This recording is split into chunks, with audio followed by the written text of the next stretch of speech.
मुंबई के पास कल्याण में एक चुनावी रैली में एआईएमआईएम प्रमुख असदुद्दीन ओवैसी ने भारत रत्न सम्मान के लिए लोगों के चयन पर सवाल उठाए। ओवैसी ने इस मुद्दे पर बीजेपी और कांग्रेस दोनों को निशाने पर लिया और भारत रत्न देने में दलित और मुसलमान हस्तियों की अनदेखी का आरोप लगा दिया। जितने भारत रत्न का अवार्ड दिया गया, कितने दलितों को दिया गया, कितने आदिवासियों को दिया गया, कितने मुसलमानों को दिया गया, कितने अपर कास्ट और ब्राह्मणों को दिया गया, मेरे सवाल का जवाब दे दो। हालांकि बीजेपी ने ओवैसी को भारत रत्न पर सियासत नहीं करने की नसीहत दी। उनको मालूम होना चाहिए कि भारत रत्न जात धर्म से ऊपर होता है।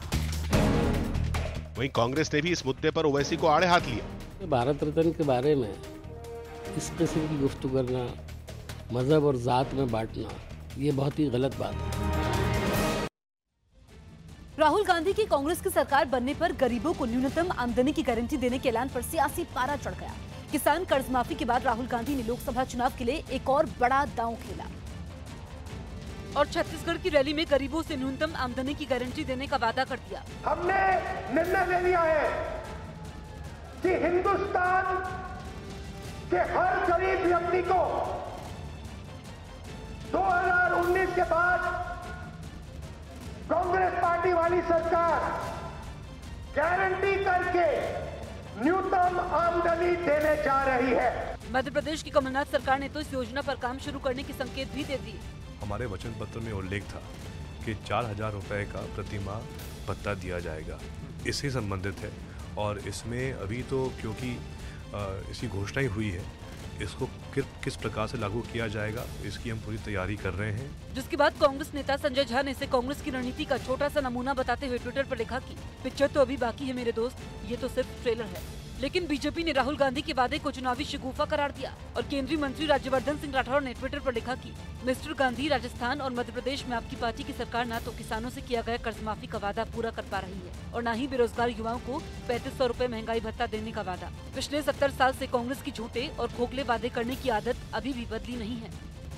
मध्य प्रदेश के रतलाम में आरएसएस कार्यकर्ता की हत्या का दावा करके पूर्व सीएम शिवराज सिंह अब विवादों में आ गए हैं, क्योंकि पुलिस का दावा है कि रतलाम में आरएसएस कार्यकर्ता की हत्या नहीं हुई थी, बल्कि आरएसएस कार्यकर्ता ने एक आदमी की हत्या की थी। लेकिन शिवराज सिंह चौहान ने ट्विटर पर आरएसएस कार्यकर्ता हिम्मत पाटीदार की हत्या का दावा करते हुए उसे श्रद्धांजलि दे दी थी। ये ट्वीट उन्होंने 23 जनवरी को किया था, जिस पर सरकार को सफाई भी देनी पड़ी थी। पर अब पुलिस का दावा है कि रतलाम में आरएसएस कार्यकर्ता हिम्मत पाटीदार की हत्या हुई ही नहीं। मामला तो यह था कि आरएसएस कार्यकर्ता हिम्मत पाटीदार एक आदमी की हत्या करके फरार हो गया, लेकिन शिवराज के ट्वीट से गलतफहमी पैदा हो गई। पुलिस ने जब मरने वाले आदमी का उसके परिवार के साथ डीएनए टेस्ट किया तो मामले की सच्चाई सामने आई। दावा है कि डीएनए टेस्ट से पता चला कि मरने वाला आदमी आरएसएस का कार्यकर्ता नहीं था। पुलिस का दावा है कि जब उसने आरएसएस कार्यकर्ता हिम्मत पाटीदार की तलाश शुरू की, तब यह बात सामने आई कि उसने 20 लाख रुपए बीमे की रकम हड़पने के लिए ये साजिश रची, जिसे पूर्व सीएम शिवराज सिंह चौहान ने राज्य में बीजेपी और आरएसएस के लोगों की हत्या के मुद्दे से जोड़ दिया था। लेकिन सरकार का दावा है कि उनके ट्वीट से राज्य के लोग गुमराह हुए। मध्य प्रदेश के रतलाम में पिछले कुछ दिनों से चल रहे आरएसएस कार्यकर्ता हिम्मत पाटीदार की कथित हत्या के मामले में नया मोड़ आ गया है। रतलाम पुलिस ने कुछ दिन पहले मिले जले हुए शव की डीएनए जांच से दावा किया कि वो शव आरएसएस कार्यकर्ता का नहीं, बल्कि उसके नौकर मदन का है। पुलिस का दावा है कि आरएसएस कार्यकर्ता हिम्मत पाटीदार ने बीमे की 20 लाख की रकम हड़पने के लिए ये घटना को अंजाम दिया। डीएनए टेस्ट में ये सब बात साबित हो गई है और बड़े दुख की बात है कि इस प्रकार की साजिश करी गई है। इस पर पूरी कार्रवाई कर रही है। इसमें अभी बात की पुष्टि हो गई है कि जो मृतक है वो मदन मालवीय है, जो कि हिम्मत पाटीदार का नौकर था और हिम्मत पाटीदार इस घटना को अंजाम देने के बाद से ही फरार है। प्रधानमंत्री नरेंद्र मोदी ने कहा कि मध्य प्रदेश में भी केरल की तरह की घटनाएं हो रही हैं और बीजेपी के कार्यकर्ताओं को निशाना बनाया जा रहा है। हमारे साथ हैं मध्य प्रदेश के गृह मंत्री। प्रधानमंत्री कह रहे हैं कि अब तो केरल का जो मॉडल है वो मध्य प्रदेश में भी हो रहा है। ऐसा बिल्कुल भी नहीं है और मैं आपको बताना चाहता हूं कि मध्य प्रदेश में लॉ एंड ऑर्डर बखूबी काम कर रहा है और माननीय मुख्यमंत्री कमलनाथ जी के नेतृत्व में मध्य प्रदेश की 7 करोड़ जनता के लिए जो रक्षा, सुरक्षा और उनकी हिफाजत के लिए पूरी तरह से कानून व्यवस्था माननीय कमलनाथ जी को और हमारे कंट्रोल और नियंत्रण में, और ऐसा बिल्कुल भी नहीं है। मैं माननीय प्रधानमंत्री जी की बात से सहमत नहीं हूँ। लेकिन ये क्या निकला सर, ये मामला आपका जो रतलाम का मामला है?